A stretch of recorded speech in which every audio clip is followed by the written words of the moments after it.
හෙල්ලෝ boys ඔයගොල්ලෝ අදත් මේ එක්ක වෙලා ඉන්නේ චන්නමේනියා YouTube channel එකට.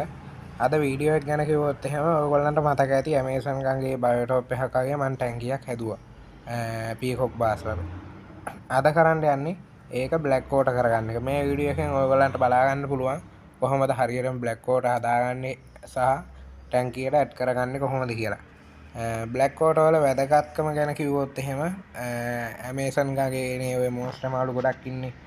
ඔරිනෝකෝ සිංගු ඒ වගේ ගංගාවල තමයි මොස්ටර් මාළු ගොඩක් ඉන්නේ. ඒ මොස්ටර් මාළු ඉන්න පරිසර පද්ධති ගැන බැලුවොත් එහෙම YouTube එකේ වුණත් අර රියෝ මොන්ස්ටර්ස් මේ සීරීස් එක තියෙන ජෙරමි වර්ඩ් කරන අන්නේ සීරීස් එකේ වුණත් බලා ගන්න පුළුවන් මොස්ටර් මාළු ඉන්න වතුර එක කොහොමද කියලා. ඒ වතුර එක ගැන කිව්වොත් එහෙම ටිකක් ඩාර්ක් කලර් ටැනින් පාටක් තමයි තියෙන්නේ. කියන්නේ බ්ලැක් කෝට් එක. මේ බ්ලැක් කෝට් එකේ වැදගත්කම තමයි මාළුන්ගේ කලර්ස් එන්හෑන්ස් කරගන්න පුළුවන්. ඊට පස්සේ ස්ට්‍රෙස් අඩු කරන්න පුළුවන්. මාළුවාගේ growth rate එක හොඳ මට්ටමක තියාගන්න පුළුවන් සහ ටැංකියට ලස්සනක් සහ මාළුවට ලස්සනක් ලබා දෙන එක.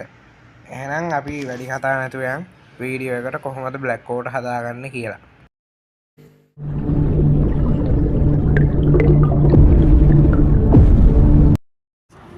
අපිට මුලින්ම කරන්න තියෙන්නේ මේ ටැනින් නෝට් එක කියන්නේ බ්ලැක් කෝට් එක හදාගන්න අමුද්‍රව්‍ය ටික ගන්න භාජනයක් ඕනේ වෙනවත් මේ කොළ ටික තඹ ගන්න. ඊට පස්සේ අපි කොළ විදිහට ගත්තොත් වේලිච්ච කෙහෙල් කොළ ඒකෙන් ටිකකුයි ඊට පස්සේ රම්බුටන් කොළ ටිකක් ගන්න ඕනේ. තව ගන්න ඕනේ අපි දෙල් කොළයක් වල් දෙල් කොළ තියෙන ඒ වගේ කොළයක් තිබ්බොත් හොඳයි. තව කොට්ටම්බ කොළ ගොඩක් දානවා නම් හොඳයි. මට හොයාගන්න පුළුවන් පොඩ්ඩක් ඒ හින්දා තමයි මම පොඩ්ඩක් දාන්නේ. ඊට පස්සේ අපි දාගන්න ඕනේ වේලිච්ච කුඹු පොතු ටිකක් හරි අත්තක් හරි මං ගාව වේලිච්ච එකක් නැති හින්දා මං අමු එකක් දැම්මා. අමු එකක් දැම්මට ලොකු ප්‍රශ්නයක් එන්නේ නැහැ. ඔක්කොම කොළ අමු වෙනන් තමයි ප්‍රශ්නයක් එන්නේ. ඕක බාගෙට සම්ම කරලා ඊට පස්සේ මං කුඹු මේවා අයින් කරගත්තා. ඔහොම දාලා ඉවරලා අපිට ඊළඟට තියෙන්නේ වතුර ටිකක් දාගෙන ඉවරලා ඕක තඹ ගන්න.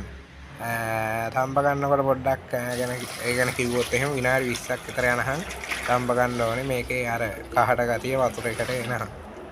ඊට පස්සේ අපි කරන්න ඕනේ දේ ගැන කිව්වොත් එහෙම මම ටැංකියේ 10ක් වගේ වතුර ප්‍රමාණයක් අයින් කරගත්තා. මොකද බ්ලැක් කෝට් දැම්මම වතුර මට්ටම ඉහළ යන හින්දා ඔයගොල්ලන්ට පේන්නේ අර කලින් වීඩියෝ එකේ රිකවරි වෙච්ච සිංක් බාස් ස්ලයිම් කෝට් එක ඩැමේජ් වෙලා තිබුණා. ඊට පස්සේ මෙතන ඉන්නවා ටයිගර් ෂාවල් නෝස් කෙනෙක්. මෙයාට පොඩි ටැංකියක් ඒ කියන්නේ පොඩියටම බෙදලා තියන්නේ කියලා කිව්වොත් එහෙම මෙයාට වඩා පීකොක් බාස්ලා ටිකක් ලොකු කරගන්න ඕනේ ඉක්මනට. ඊට පස්සේ එතකොට ඒකට දාන්න පුළුවන්. දැන් මේ ටයිගර් ෂාවල් නෝස් එක දැම්මොත් එහෙම මේ මාළු ටික අනිවාර්යෙන් ඔක එකෙන් දෙන්නේ කනවරයට. ඒ හින්දා තමයි පොඩි ටැංකියක් දීලා තියෙන්නේ. දැන් මේ ටැංකිය හොඳට සයිකල් වෙලා තියෙන්නේ. අර හදපු දාස්වල වගේ නෙවෙයි. ඔයගොල්ලන්ට පේනවා ඇති.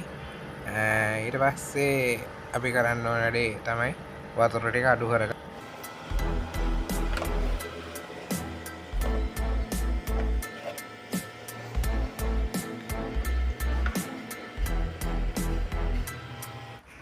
හරි බොයිස්, දැන් මේක විනාඩි 20ක් විතර තැම්බිලා තියෙන්නේ. අර දාගත්ත කොළ ටික ඔයගොල්ලන්ට පේනවා ඇති තේ පාටට තියෙනවා. ඊට පස්සේ අපිට කරන්න තියෙන්නේ මේකේ මේ කොළ ටික ඔක්කොම ටික අයින් කරගන්න එක. ඔය කොළ ටික සාමාන්‍ය රොඩු වගේ යට ටිකක් ඉන්නවා. ඒක අයින් කරගන්න අමාරුයි. ඒ හින්දා ඔක පෙරලා තමයි ඊට පස්සේ ගන්න ඕනේ. පෙරන්න කලින් පොඩි වැඩ ටිකක් තියෙනවා. පෙරන්න ඕනේ නැහැ. බටයක් දාලා වගේ පොඩ්ඩක් හිමීට ඇදලා ගත්තා නම් රොඩු වෙන්නේ නැහැ. ඔහොම කොළ ටික අයින් කරගෙන ඉවරලා අපිට තියෙන ටිකක් වෙලා යනහම් ඕක රස්නේ බහිනහම් තියන්න. මේකේ ප්‍රධානතම කියන්න දෙයක් තියෙනවා. ඒක රස්නේ බැස්සහම කියන්න. හරි බොයිස්, ඔයගොල්ලන්ට දැන් මේ පේන්නේ ටිකක් වෙලා මම මේක නිවෙන්න තියාගත්තා. නිවෙන්න කියන්නේ ඔක හොඳටම නිවෙන්න ඕනේ. මොකද මාල් ටැංකියකටනේ දාන්නේ. ඔක හොඳටම නිවුණාන් පස්සේ උඩ පොඩි තෙල් ස්තරයක් වගේ බැඳෙනවා. ඔයගොල්ලන්ට පේනවා ඇති ඔය වීඩියෝ එකේ උඩ තෙල් ස්තරයක් වගේ බැඳලා තියෙනවා. ඒ මොනවද හිව්වොත් එහෙම අපි තඹපු ශාක වේලිච්ච ශාක පත්‍රවල තෙල් එක තමයි ඔය උඩ පාවෙන්නේ. ඒක ඔයගොල්ලන්ට පුළුවන් ඔය වගේ මොකක් හරි පොඩි භාජනයකින් අයින් කරන්න. එහෙම නැත්නම් ලේසිම ක්‍රමය තමයි පොඩි ඔක්සිජන් බටයක් ගැඹුරට බස්සලා ඉරලා ඒකෙන් සයිෆන් ක්‍රමයෙන් ඇදලා ගන්න එක. එතකොට තෙල් ටික ඉතුරු වෙනවා. තෙල් පාවෙනවනේ. ඕක හොඳටම නිවුණහම තමයි අනික ඔය තෙල් තට්ටුව ඉතුරු වෙන්නේ. සමහර කොළවල නම් ගොඩාක් මේ ඉතුරු වෙනවා. මගේ එහෙම ඉතුරු වෙන්නේ නැහැ. ඔයගොල්ලන්ට ඔය බලා ගන්න පුළුවන්. ඔක ටැංකියට දැම්මොත් එහෙම වෙන වැඩේ. ඔය මම බාල්දියකට දාලා පෙන්නන්නේ. ඔයගොල්ලන්ට පේනවා ඇති උඩ ඔය තෙල් වර්ග පාවෙනවා.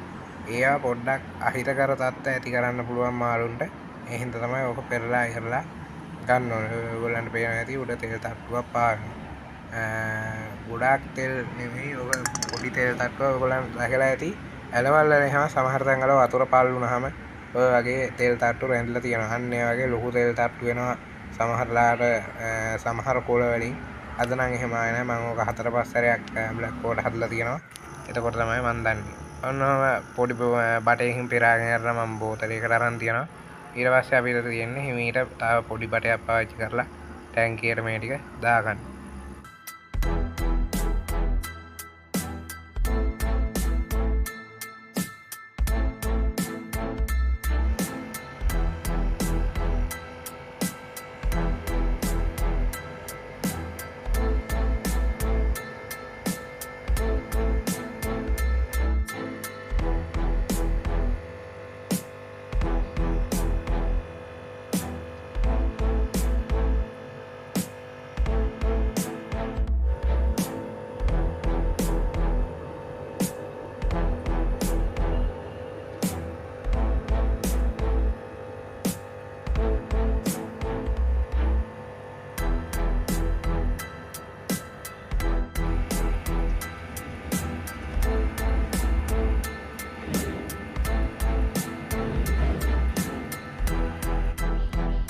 හරි බොයිස් ෆයිනල් ලුක් එක තියන්නේ ඔහොම තමයි ටැංකියේ. එහෙනම් ඒකත් එක්ක අපි අදට වීඩියෝ එක ඉවර කරන්න. ඔයගොල්ලන්ට සුබ දවසක්.